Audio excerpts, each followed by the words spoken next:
Hello. I hope you guys are doing well. The microphone is working, right? No, can tell. Yes. Okay. So sorry about that. Here we go. All right. So American Modern and the Second World War. We have a really fun chapter or unit week today. We actually have no new terms except for one, believe it or not. And the reason is that the material that we are going to look at really is, the material is new, but a lot of the concepts and comparisons really repeat and actually kind of integrate other concepts that we have discussed in prior weeks, even some from the beginning of the semester. So we're looking at American Modern and the Second World War, and we are looking at parallels and contrasts with the developments in European graphic design. So we were looking at the Bauhaus. Before we were looking at Russian constructivism. We were looking at the Stil. Before that, we've looked at Art Deco. What else?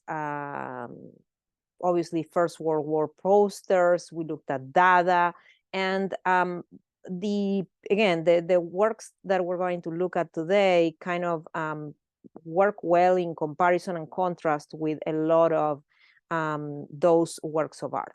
The other thing that I want to tell you is that we are at the centennial, I guess, of the creation of the term graphic design and graphic designer. These terms were coined by William Addison Wiggins in 1922. So there may be a celebration in our department very soon. Stand by for that, all right? And we're gonna begin. So we are looking at a number of things, publications and different examples of graphic design, and they are divided kind of by type here. So we'll begin with layouts. And so American layouts during this period, we're looking at 1930. There were several new magazines that were like high quality, oriented towards the middle class and kind of a chic middle class, right? So here we have an advertisement for Fortune, and this is an example of, again, Fortune style advertising that uses graphic design. And what we can see is that it includes images and text. It includes a lot of text, right? So this was characteristic of the ads of this period, where there's really like a mini essay in there telling you all the great things about the object being advertised. In this case, it's an organ, right? And a reproducing organ. So the idea is that this thing, one plays at it and it plays itself as well. So again, you are in a social gathering at your house, and music will be produced by this object. The ad itself, again, it's very straightforward, but some characteristics that we can consider is that it uses different, like a mix of typefaces with this larger letter at the beginning, the dropped capital, right? In this case, it has a very interesting design, like a, what do you call this? Like plate, I guess? I'm not quite sure. But anyway, it seems like a textile almost, right? So, and it looks homey, right? It adds this idea of a home environment. And we can see that the image above, which is a lithograph, is going to represent, again, a social gathering of chic people in a home. And it looks like, again, a middle-class home. Then we have a different type, right? All of it is, I guess this is serif, but it is somewhat clean, all things considered, right? And again, it's creative. In this case, it's italic, or at least it's slanted. The body text, again, is a small serif type.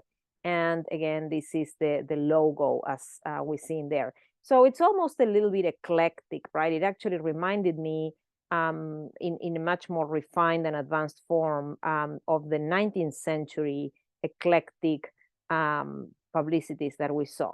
And just for the sake of comparison, we can compare that with one of the last works, actually the last work that we discussed in the last lecture, the Toledo Berkel scales advertising, right? This was from the Netherlands, and actually it's inspired by Bauhaus ideas about the phototypo, which is a combination or a design with typography and photography. Photography meaning that it gives a kind of sense of realism to the ad. We see that there's vertical text, and then we see that we also like the text and the image overlap each other, and that's again intentional in this case.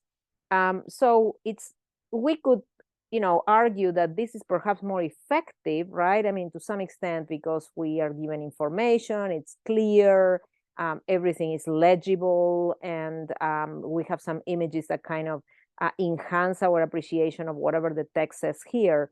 But this was far more avant-garde, right? Regardless of its effectiveness as a design, it was a lot more avant-garde because again, it experimented with text and image. It created these overlaps, and somehow it seemed more advanced. So what we can gather is that American magazine layouts, exemplified by Fortune in this case, they tended to be more conservative, right? American businessmen did not, and businesswomen, I guess, did not want to risk designs that would have been experimental, that would have been daring. They generally try to stay with something that worked, something that was clear, that was also kind of entertaining and not delightful, right? So they are not really looking at experiment a lot, but nevertheless, the ads are effective. So that is one example.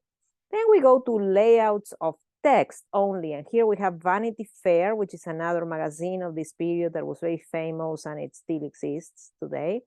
It is more avant-garde, you could say. The designer who was famous, Mehmet Aga, he was hired by Vanity Fair, by Condé Nast, and he was more experimental, right? But again, we can, for example, look at some of these divider lines that are used in here, which were also used in this elementary typography publication that we discussed last time, that was discussing these varying forms of or styles of typography. We can see that it spreads the text, right? Like in this case, Vanity Fair, and then in this one, in this number, right? The letters are really separated, which is again very daring. Because again, it kind of breaks the readability a little bit of the works. It also uses Futura, right? And Futura again was invented in Germany and was supported or advocated for by the Bauhaus. And then, however, the rest of the text, interestingly enough, is centered, right? And you might remember how the book called The New Typography kind of disregarded that, the idea of centering and of symmetry.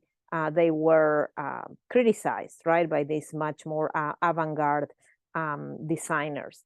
So what we can see here again is that we have some elements of being daring, but at the same time, Mehmet Aga is more conservative. Ultimately, he wants to maintain a kind of more traditional layout for content design. And as a matter of fact, he had to leave this magazine because he was too daring for the magazines that he worked for. So it was a little bit too much.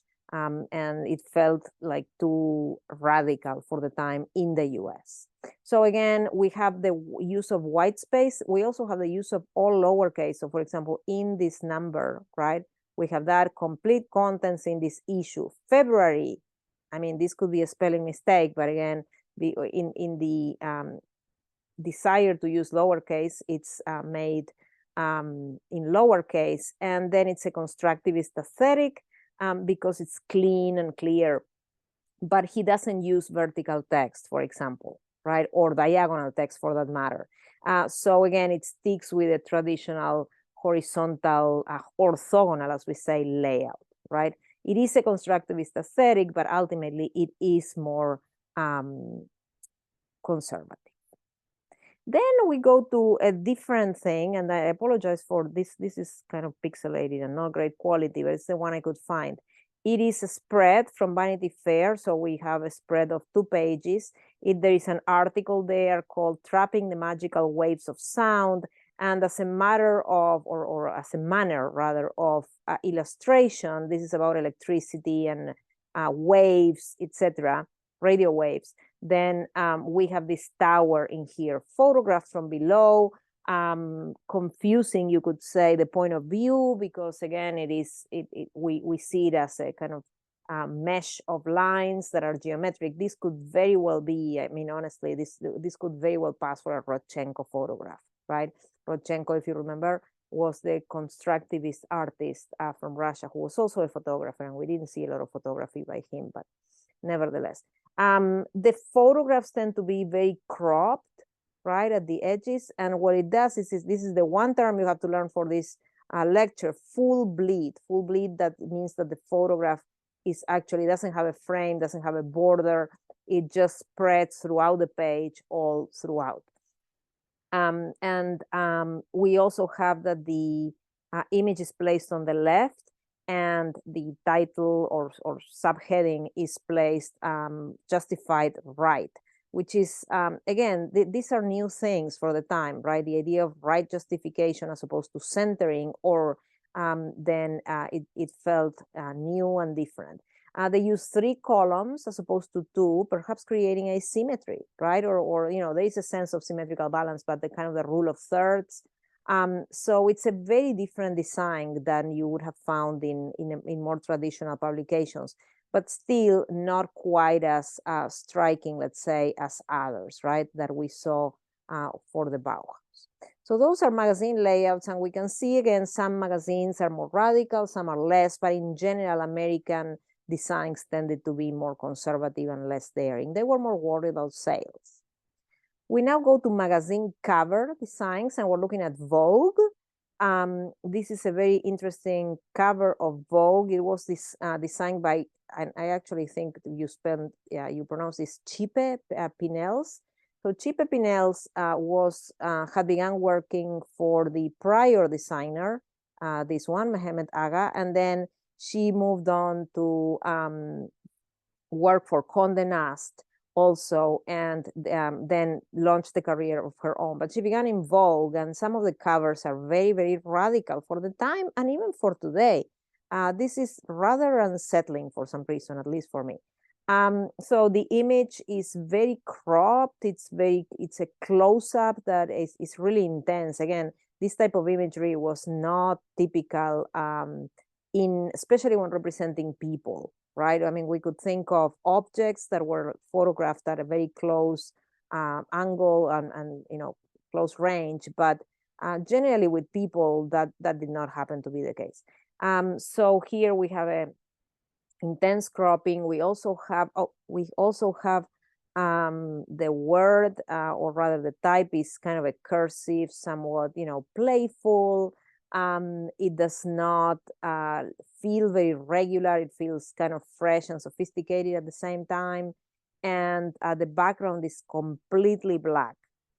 So it is a striking design, and it was experimental in many ways. We do have precedents for that, of course, using the faces of women, also her hands. For example, we see again that idea of touching your face, you know, almost as a sexy way of seeing yourself. So that's what we see there in this Mucha design from the Art Nouveau. And then, of course, the more spontaneous lettering that we see here also is associated with you know, the Vogue cover. It might be associated with this tradition. And as a matter of fact, one thing that is interesting is that Vogue didn't actually have a standardized heading, right, or title or logo for its name. It changed with every issue at this time, at least. And this was in part, again, like keeping that experimental quality in a way, you know, not worrying necessarily about branding. For example, the name of the magazine was the same, but then the design of the cover always changed, right? keeping a kind of diagonal direction where the kind of one of the vertices of the photograph, you know, it is in kind of dialogue, you could say, with the word Vogue. So all of that makes this an experimental work. But then Pinel's, and I forgot the identification, I am so sorry, it's the cover of 17. Well, you can probably figure this out. Cover of 17 from July 1949, and it is also by Chipe Pinels. And it is 17 was a magazine just like today for, you know, young, I guess, girls, young women of 17s, and it always had this kind of fun, light-hearted covers with a woman that usually had her tilted head and had, you know, red lipstick and things like that. So she being sensual, but not necessarily overly sexual, right? I mean, you can even tell that she's wearing a bathing suit, but everything about her is kind of measured, right? So she's more like charming than let's say, you know, voluptuous, you could say. So here what we have is a double image, right? It is actually not a reflection. It kind of tricks you into making you believe that she's perhaps reflecting herself on a pool or something like that. But in reality, if you look closely, you'll see that the hands cannot be that, right? So it's not a reflection in the least. But it works well. It makes us stop and look, pay somewhat of an attention. 17, even though it was by the same designer, by now she probably figured out that it worked well to have the same logo and mast head in the cover. And so 17 uses actually Bodoni bold condensed italic, right? So it's very interesting. Bodoni was a one of the typefaces associated with the dot, right? So it was like a modernized Didot, like we can see here. So Didot, again, from the 18th century continues and continues today to have an impact in design, and particularly in elegant magazines, right? So here she made it more playful, perhaps, by, again, Bodoni, no, it's not exactly Didot, but it is derived from it, by making it bold and italic. But you can see again some of the same characteristics, this hairline, linear parts of the letters, right? And then they become very, very thick, but then they are not blocky like the fat faces, right? They have a tilt to them. So they become narrower, that's what I mean. And so this logo and type became the standard one. So it's a beautiful cover. But if we compare, for example, with the integration of text and image that we saw in the Bauhaus photo typo example that we looked at last time, and also at the Kine Eye Russian constructivist poster by Rodchenko, we can see that these two are far more daring, you could say, right? So again, the 17 is charming. It actually overlaps the head of the woman with the logo, and or masthead in this case, I guess it is. And it does all that, but it doesn't, it still feels very orderly, right? I mean, it's a beautiful composition with diagonal lines here, and then that balance with the umbrella. But at the same time, it is still not quite as daring, definitely not as the Kino Eye, right? Which is very odd, perhaps because for us, it's written in Russian. But that idea of the cinematographic eye looking at things differently, and then with the Bauhaus again, that idea of using a three-dimensional form, casting a two-dimensional shade that actually looks much more triangular than this could have cast, right? So it really plays with form and shape, it plays with repetition and rhythm here, and with transparency, and it feels cleaner and to some extent more daring. But we can see that in some magazines, there is quite a bit of experimentation. Then we go to this, right? So a whole other genre of literature were the spicy mystery books, or you know, short books, right? That again were very popular. Clearly the colors are very intense. They actually were oil paintings before they became magazine covers. So they were painted in oil. I'm sorry. It is realistic and realistic and idealized at the same time, right? So we see a beautiful woman who is posed in this very sexy pose, and she's tied up to a target, right? And then this evil guy will come and shoot arrows at her. So it alludes to violence and sensuality at the same time. It's titillating in many ways. So there were thousands of covers made for pulp magazines, and Spicy Mystery was a collection. They were original oil paintings. They were then printed, and they were extremely popular, and you can actually find them online today. But when it comes to style, they really, I put these two images to compare in a way, and definitely it's closer to this one, right? Women in Britain Say Go. It's very sentimental. It's kind of realistic, and it has the style of an illustration, but with light and shadow and more traditional drawing, again with idealized faces. But at the same time, it has this kind of melodramatic quality to it. They're embracing in this very dramatic way as they see the men leave. And here again, we have that drama happening. At the same time, if we compare with the movie poster that we looked at here, like by the Steinberg brothers, a woman is also present there, right? And there is a woman in the movie, as a matter of fact, who makes film. But ultimately, the presentation of the legs in there from the back, in the high heels and the stretched arms, also again adds an element of sensuality. The angles of these buildings really create a kind of vertigo, right? As we look at it, this idea of again looking at something and feeling a sense of change and vertigo as we do. So they don't recall each other necessarily, but they certainly resonate with the emotions that might be elicited by these both of these images, right? The woman here might make us feel fearful and get a sense of vertigo, right? I mean, we might even have a reaction that might be physical at the knowledge that this woman is going to be shot by this evil guy, the evil flame, as he's called. And then at the same time with this one, it really tries to activate your eye, right? And to give you almost physical sensations. So I think, it really appeals to emotions and to a more traditional taste, you could say. Sometimes these spicy mystery magazines had taboo subjects, including overt eroticism and violence. This is actually one of the milder covers that we see in here. And it actually was closed. It was censored by and I put this in here because it was a kind of a fun fact. Fiorello LaGuardia. Fiorello LaGuardia is he was the mayor of New York, after whom the LaGuardia Airport was named.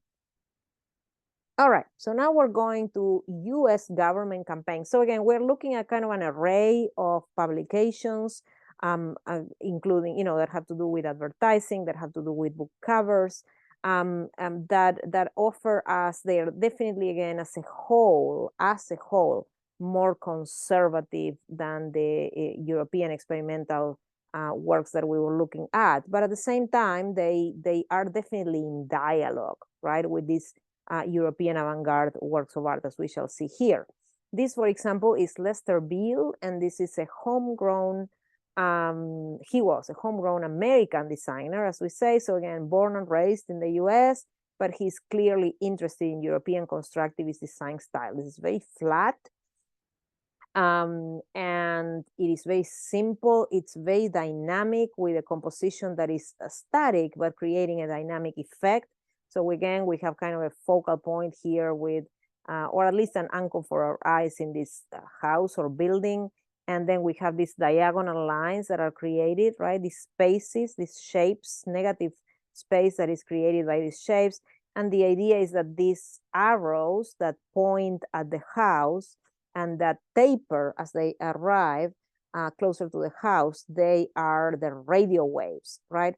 These were posters sponsored by the Rural Electrification Administration. And of course, radio comes through electric waves. So the idea was to promote the spread of radio in the countryside, right? And so the poster is doing that. But again, consider the audience is countryside people.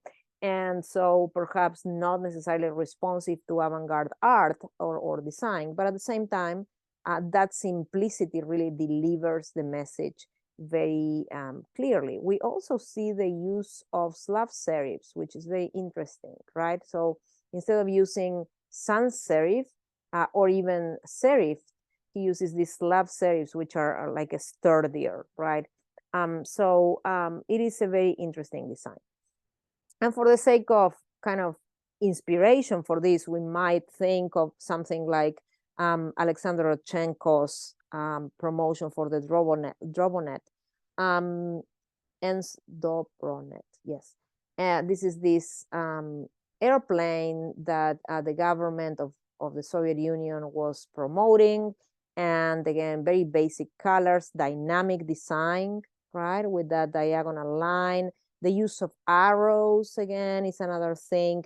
The use of some text, right, that advertises. So we see a lot of similarities. The use of geometric shapes that are very basic, like we see here, for example, this implied geometric shape here, and even the little building is also a geometric shape. So clearly Russian constructivism has been looked at here by these designers, but he's also adapting it to a new context and even simplifying it even more. And of course, he's using patriotic colors, right? I forgot to say that. So these are the red, white, and blue with some black. Another one, which is very interesting, again, also for the rural electrification administration, is this one. It's called Rural Electrification Administration by Lester Bill. It was made as a silk screen, but it incorporates photography and color. And there are remarkable, I don't know, parallels is too much, but you know, there is, I don't know, there's something about these two posters that to me makes them feel very, very connected. And they are a 2-year difference, right? 1929, 1939. Here we have these two rural children, right? Dressed as rural children, were leaning against the fence, looking kind of excitedly, I guess, at something, right? And we might assume that that's electricity that is coming to them. Perhaps now they're going to be able to listen to the radio. And so they are very excited looking at something that we have to assume in the context is electricity coming to them. But again, their rural origin and setting is made very clear. The designer uses this stencil stencil lettering, which is again the type of lettering, not the one, well, the Bauhaus have designed one, but it's not that one. It is a stencil letter that is associated with stamping on boxes, right? Like letter or crates. So again, something very pedestrian, something very prosaic, direct, yeah, alluding to the rural. But the design is really effective because it has that flat background with the red stripes and the white stripes and then the blue. And of course, what I was going to say is that there's a remarkably interesting connection here with the angle made by the boards of the fence. And here we have a similar situation with this building, right? That kind of comes forward, so creates a diagonal line and an angle, and also anchored by a vertical posting here, placed right in the middle. So it's a very, very interesting composition. And then the two athletes here, as they are, for the USSR, they really are also smiling, you know, excitedly, I guess. They don't look nearly as cute as the Americans, but nevertheless, we can tell who they are. There are no flags here. They just have a major USSR printed on their heads. This one does have vertical text, and vertical text, again, is a kind of avant-garde thing. This one does not, but nevertheless, it's very, very effective. So we can tell that Lester Bill was clearly familiar with the techniques of the Russian constructivists, especially, and the Bauhaus, presumably, but primarily the Russian constructivists, with the idea of integrating photography and printmaking, and creating an optimistic kind of propaganda, right? An optimistic work. So now we go to war propaganda. We are now at the Second World War, and I forgot to give you dates for this. The Second World War starts in 1939 and ends in 1945. And we have, of course, Nazi right? So Nazi propaganda, and we have some examples to look at. We continue to see the black letter typeface, Fraktur in this case, because again, it had become very closely associated with nationalism in Germany, with Nazi revival of the past, right? But at the same time, it uses a very interesting photo montage motif. This is like a giant radio in the middle of a crowd, and then a crowd of millions is all around this radio, as if, again, the idea is that when you are in your house listening to the radio and listening to the speeches of Hitler in this case, you might feel like you are in a major crowd. You might feel like, again, the excitement of being surrounded by tons and tons of people and all together listening to the same message. So this is what is being communicated. It's a modernity and mass media, I meant to say, mass media experience. The idea, again, of listening to something and feeling that sense of community, a large community, because you are surrounded by all these people. It is a photo montage, interestingly enough, because that was considered, again, a kind of technique that was too avant-garde, and so the Nazis wouldn't have engaged with it. But in this case, they definitely did. So the text, by the way, it says, all of Germany listens to the leader with the people's receiver. The people's receiver was a radio. And the idea, again, was that if you were at home using the people's receiver, then you would have been just feeling as if you were with a big crowd. And of course, because there's a heroic quality to this poster, and because it creates a composition where there's ultimately a central form that is a leader, that is leading people, I just thought that it really makes a good, it echoes really well with this World War I heroic poster from France. And that is not surprising, because one of the things that we know is that, one of the things that we know is that German propaganda in the Second World War became more conservative, right? It was more figurative. It tended to be more like what I'm going to show you next, just because they felt that during the First World War, they had been too avant-garde. So here we have precisely that example. This is a poster, very, I guess, traditional, an illustration style. We see a young, strong man who is blonde and is associated with this Aryan race that is very idealized, and he's lifting these huge blocks of stone with his bare hands and placing them one on top of the other. We see a little mortar there, but ultimately this is a way of building, like, I don't know, the Incas, right? Or I'm thinking of really methods that were, I don't want to say primitive, but definitely medieval looking, right? Very old. And, but that was a source of pride, right? So we see the Nazi flag in the background, and even horses pulling a cart here in what appears to be like a, either crops or snow. So again, that idea of facing adversity, he is not afraid to be strong and do what he has to do by pulling these stones up.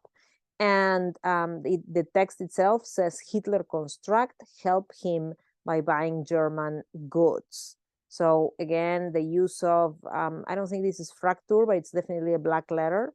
And this type of poster went with this idea of the Nazi commitment to preservation of regional tradition. And the reason why this is in quotation marks is that it's actually a German phrase that was used. I just thought I'd put it in English. But it was actually a standard policy that had that name, right? Preservation of regional tradition. Of course, it has to do with the preservation of regional tradition, sticking to old modes of construction, right? Against concepts of universality, such as those promoted by the Bauhaus, like we were looking at last week. If you remember, the Bauhaus builds in a style that is very modern, but also very nondescript when it comes to nationalist identity, right? Or national identity. So everything about this building avoided national references, and it was very modern using steel and glass in the facade. It used the Marcel Beyer, no, not Marcel, Herbert Beyer typography. And of course the materials, right? Here we have stone. It's this lasting material of all ages. Here we have glass and steel that are modern materials that again reflect a whole other way of thinking about materials in general. So this poster really is everything that the Bauhaus wasn't, right? And we know that the Nazis ended up closing the Bauhaus in 1932. And all together, right? They actually kicked everybody out, and just the buildings are restored, thankfully. But it ended. So again, clearly there's I wouldn't say there's a direct connection between the poster and the Bauhaus, but the aesthetic of the poster is a response to the aesthetic of the Bauhaus to a large extent. It's almost like saying, we don't want that, we want this.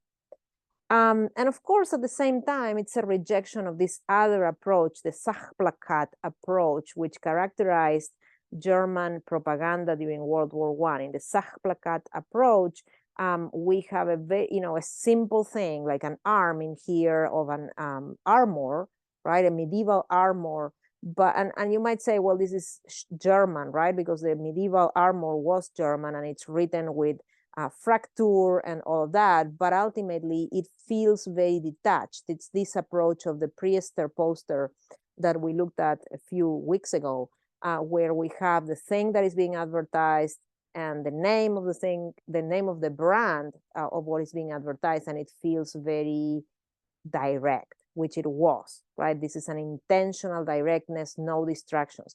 So German First World War advertising actually, or propaganda rather, it responded to this aesthetic, even if it took, again, themes that were associated with Germany.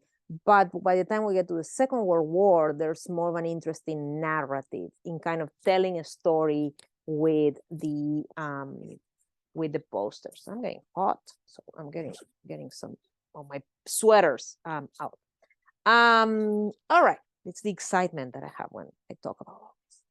But now we're going to England, right, to Great Britain, and that is actually another interesting situation because the posters here changed as well. What we're looking at here is a World War II poster with a phrase said famously by Winston Churchill.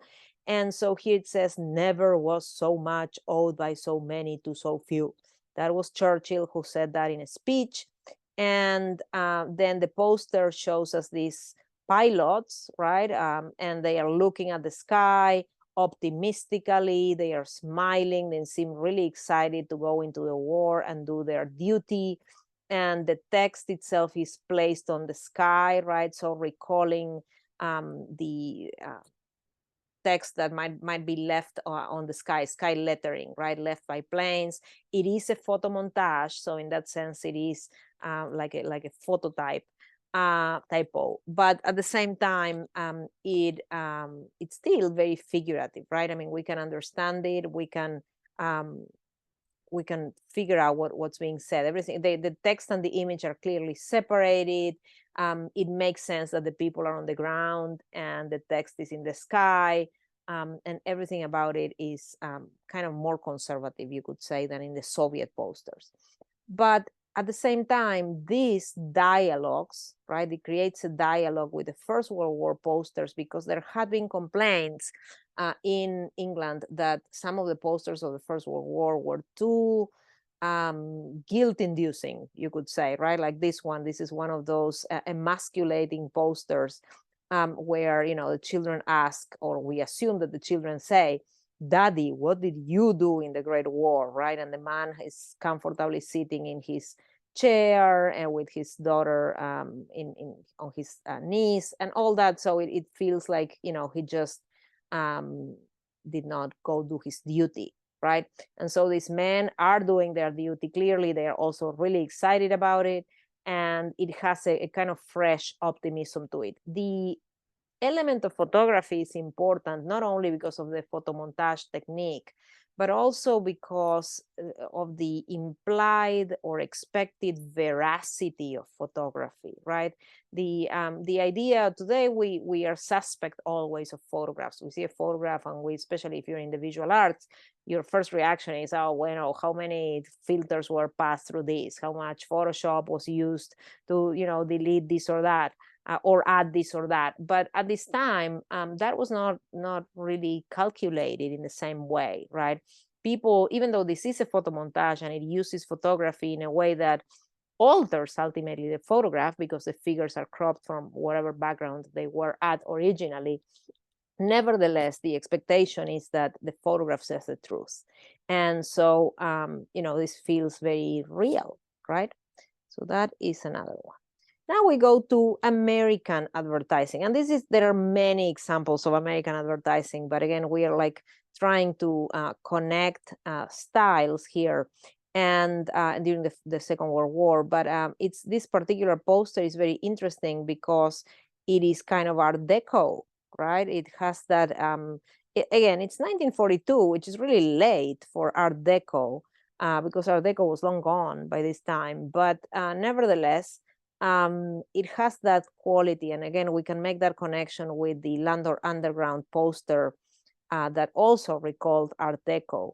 And so it has that, this sort of bouncy forms that were often used by Art Deco, high color contrast, three-dimensional suggestion of 3 dimensions, especially here in the fingers of the glove, and to some extent the shadows here of the wrench that is being used. But it also feels more pedestrian, right? More when I say pedestrian in this case, it means prosaic also. That's another word, like less refined. This, for some reason, is more sophisticated.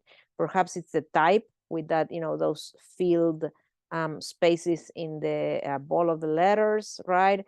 The overlapping of the factory and the arm, the idea that this is a turbine from which the arm juts off and produces electricity, the idea that the letters recall the perhaps the underground itself, right? The train. So that horizontality of the letters really recalls the train.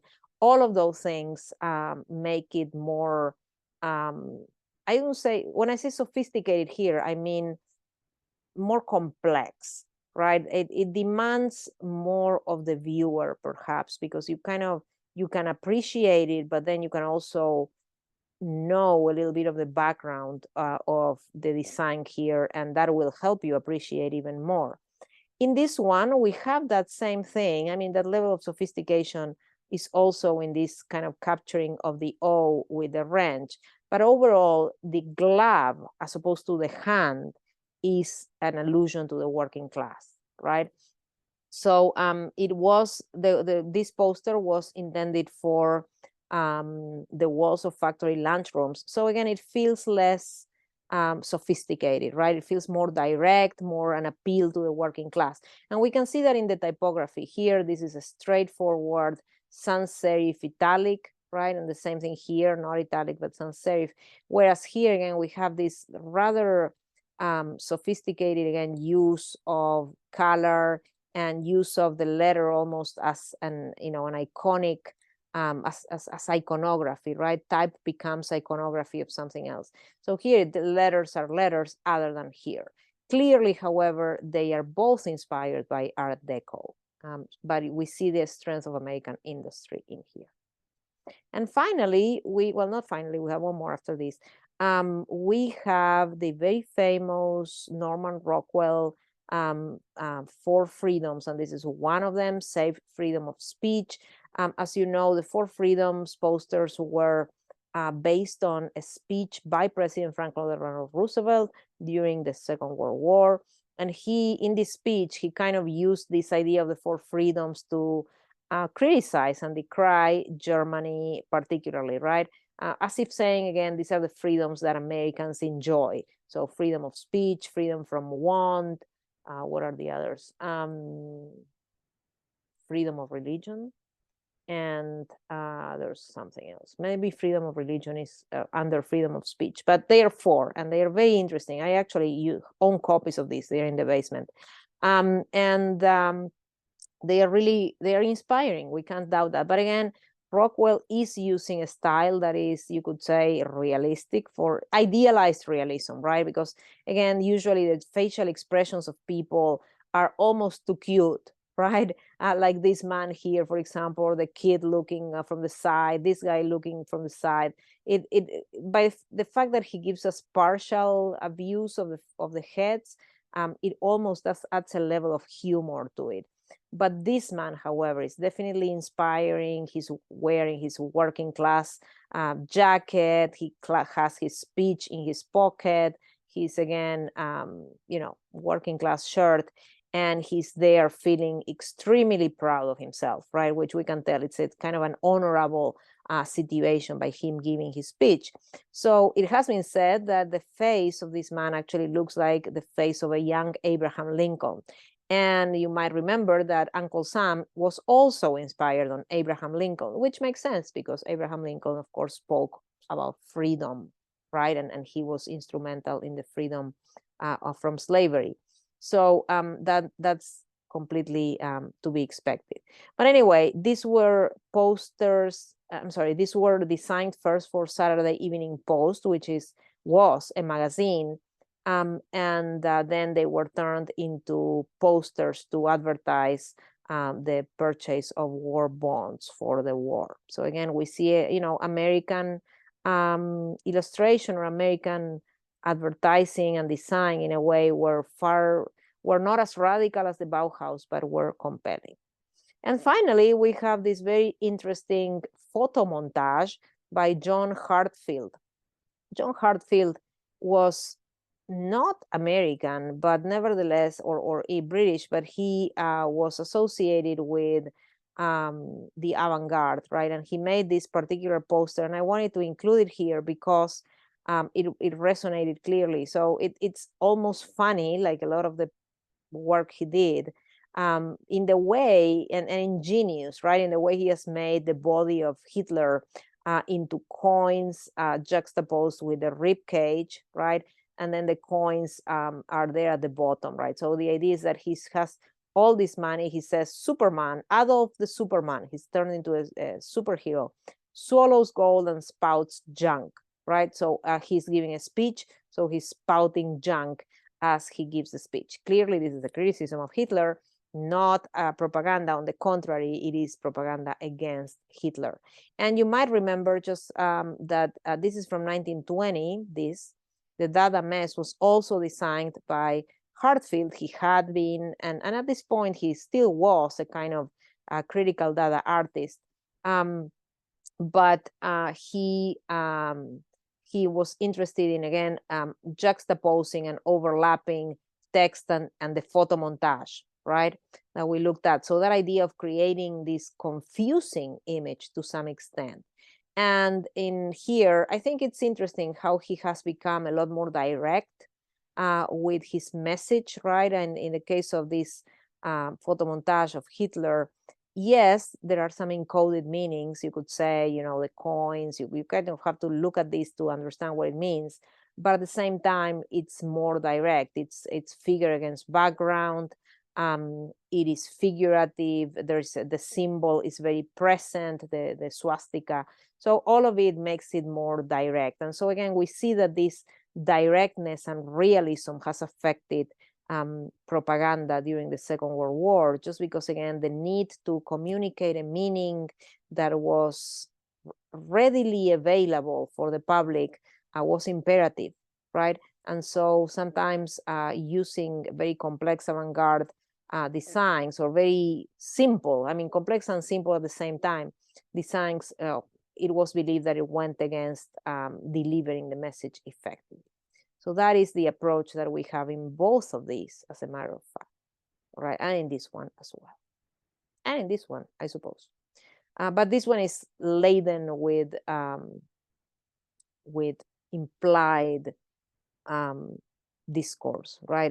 There's so much that is not actually communicated here, because it really is in dialogue, as we say, with the avant-garde, which were the Bauhaus. Members of the Bauhaus were considered or regarded as international artists that were also Bolshevik, right? So the Nazis, in a way, are everything against, all against that. Okay.